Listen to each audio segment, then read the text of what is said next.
Hey man, say man, it's the one and only Jamaican man with ism, brought to you by HoopSpaces, and we bring to you PDX Business.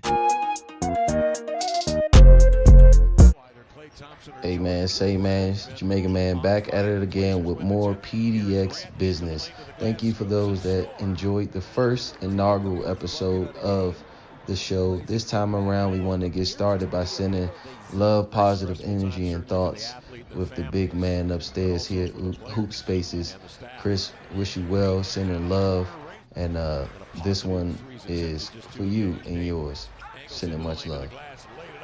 So, when it comes to Portland, we played a position in this trade deadline, and it seemed conservative, but some stuff went down. That's why you're getting this at the end of the week instead of my usual Wednesday episode.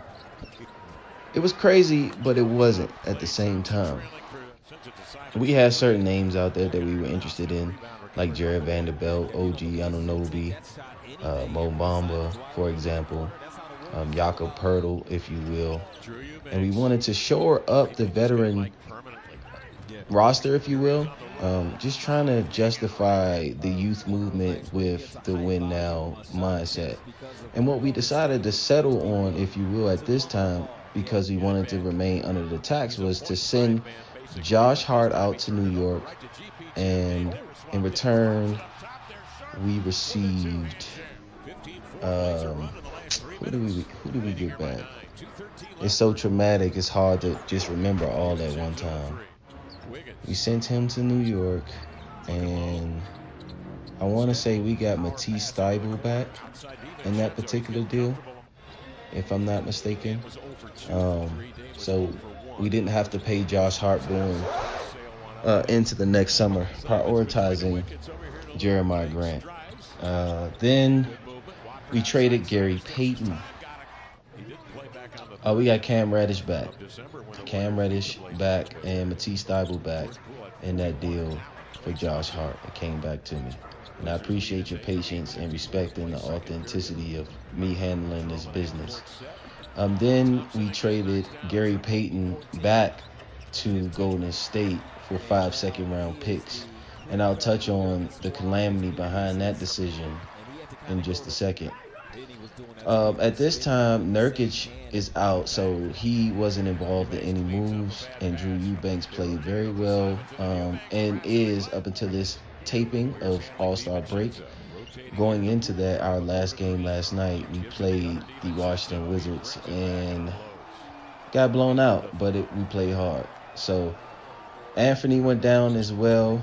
He's still on the roster for sure, growing in his role. Nurkic is out. We get Matisse back. We also get Kevin Knox in that deal, if I'm not mistaken, from Detroit with Gary Payton. So Golden State sent out James Wiseman and 5 second rounds. We took the 5 second rounds. James Wiseman, erroneously, in my opinion, went to Detroit.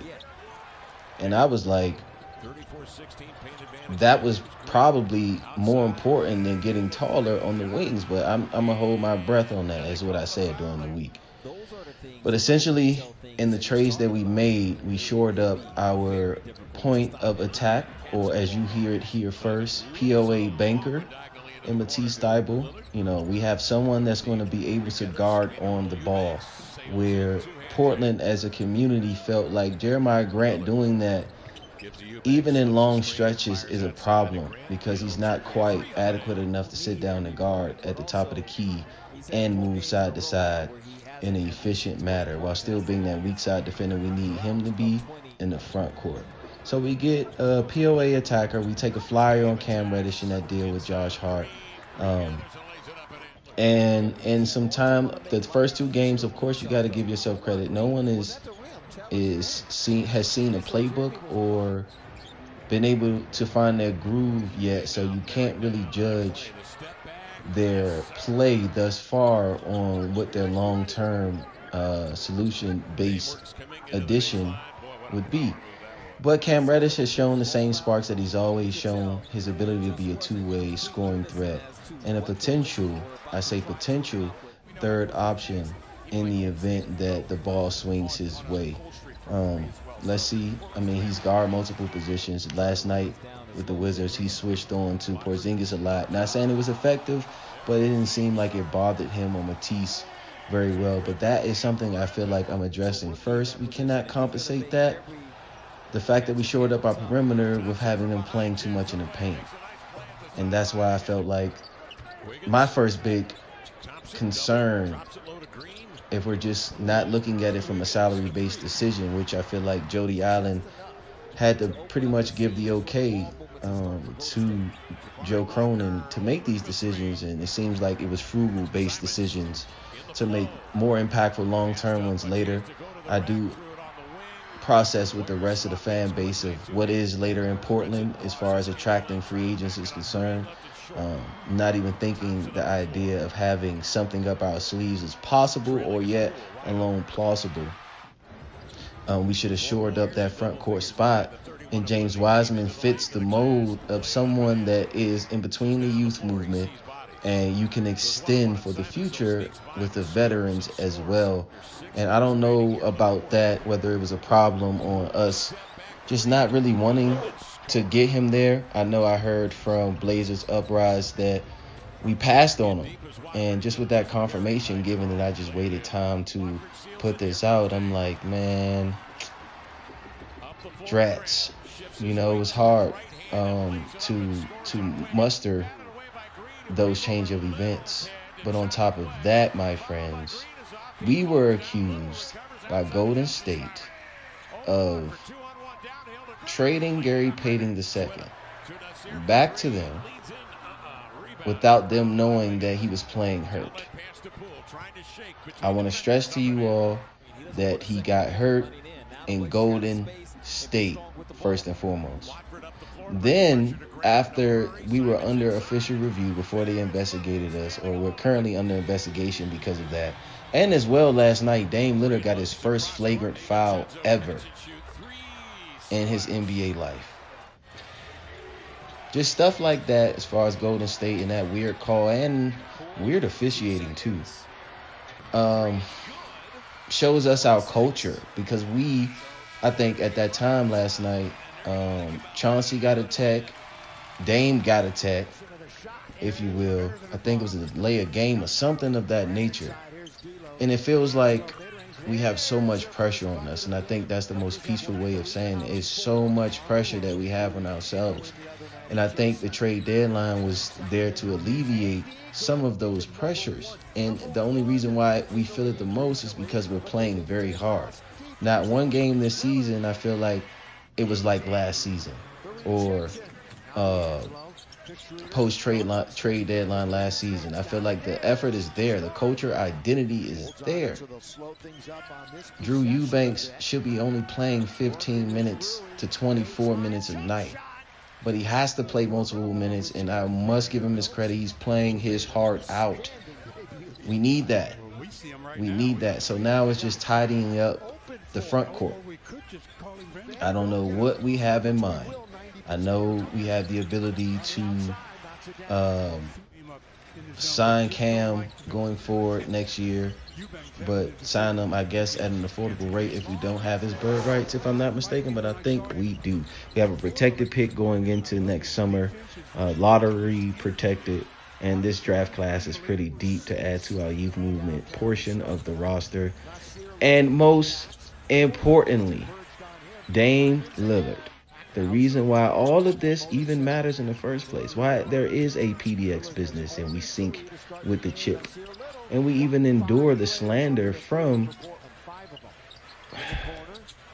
an opponent that I respected as a basketball enthusiast. I respected as a member of the NBA when I worked with the Warriors some time ago. I respect, the splash. But over here in PDX, we have umbrellas. And it started with Dame and CJ, and now we have Dame, Anthony, Shaden, Cam, Kevin Knox, Matisse Thybulle, Jeremiah Grant, Drew Eubanks, Nurkic, Keldon Johnson, etc. If I apologize if I miss your name, but I just want to stress the point that we still have people that fit our identity, they fit our culture, they're going to play hard, and they have something to prove. And I think that is something that we have to look for when we bring players into Portland. Whether we become a destination or not, that type of player that thrives in Portland are players that have something to prove. Dame Lillard said he's not worried because, and I quote, "We have me." And I think that's a very, very great quote that somebody should take to the next level with Dame, and make sure that's something we keep in mind as a fan base. Over here, we just say we sync with the chip. We honor the decisions that are made in the front office, although we are confused. Like, that's a legit thing. We are very confused that we are here at this point in time, and we have to figure out, well, where is our front court coming from? So even if Nurkic, for example, plays 24 minutes, right? We have a 48-minute game. You give Drew Eubanks 15 minutes. Even if it doesn't go into overtime, you want to have someone that can play 10 to 15 minutes just in case. And hopefully, out of those three players, we can choose a direction in the front court to allow for our future to grow and still have a contingency plan going forward, even after Dame versus, Golden State having their core. We have our core man in Dame Lillard being able to transition as he chooses. Just not wasting time, because he's doing his job. He is reading defenses in a playmaking manner that I have not seen before. And before I transition out, I think we should consider Damian Lillard in the MVP conversation. Not just a top 10 candidate, but a top 5 guy by what he is doing. Similar to what they want to place on Shea Alexander-Gilgeous in OKC. But I think it's more so Dame has gotten his team in the playoffs every year that he's healthy. And as of this year, he has multiple 40-point games. He finished with 39 last night. Knowing what he's up against, you got to give that man not only his credit, and he got MVP chance last night. So I'm not the only one that notices. And it's time for you all to notice that are outside of PDX, that we mean business seriously. We sinking with the chip. And I believe I wanted to also wait for the buyout market to prove something to us as well. I don't know if we will sign someone. I didn't want to wait too long during this All-Star break to give you, what we have here at HoopSpaces. But Dwayne Dedmon, if I'm not mistaken, was on the market. I'm not sure. I think he went to the Heat or something like that. That really was like, all right, let me just move on. In some people's cases in the fan base, it's the nail in the coffin for the season. They want all this major stuff to happen right now, but there's ball to still be played. And we got to respect that this is what they did. This is what they're hired to do. And even if we want to be in those positions, because it's very true, people in my position, given how hard they work and network, can possibly be in a position to make a decision as a GM one day. Shout out to Mike Schmitz or Schwartz, if I'm not mistaken, the Draft Express, because he's in the front office with us right now. So I definitely believe in that. I stand with that and don't mind that happening to me. So we just understand our weaknesses now. At this point in the season, we know that we have a deficiency in the paint. We don't have a deficiency on defense. We don't have a deficiency to score. We don't have a deficiency to shoot. And last night with the Wizards team that are much taller than us, we were able to rebound with them very well. There was several possessions in the game that surprised me with us extending possessions with our new additions and Drew Eubanks. What I will say with coaching as well, before I get out of here, we were fine, regardless of the score, until the 2-minute mark in the first quarter. We subbed in our new guys, and the spacing was off. We need to bring Shaden up, especially with Anthony being out. We're going to allow for Shaden to play more minutes. Shaden doesn't need to be in the corner. Jabari, Nasir, Matisse, those guys that are just strictly capable of spotting up and shooting in the corner need to be there. Anthony, Shaden, Dame, they need to, and maybe Kevin Knox. They need to be somewhere towards the wing to the top of the key in any given set that we have. to make the screen that Trendon or Drew Eubanks is doing down the middle to create that driving lane for us, or to create a one-on-one situation in a zone situation, valid. Because Matisse, Nasir, Jeremiah Grant even in that corner, like I could see him doing that and being in between Kevin Knox, not necessarily getting all those possessions. Those type of players can slash way better than you would want maybe Cam Reddish or Shaden Sharp, even though Shaden definitely went baseline and banged it out on Kuzma, although Kuzma had a great game last night. You just don't want him to stay there because you need him to flourish in his dribble drive movement and shot creation. And I think that's where we need to go. That's the next step in our process. But as always, remember, those that are listening, we mean business and PDX, and it is in you, not on you. That is what we all know is ism. Peace.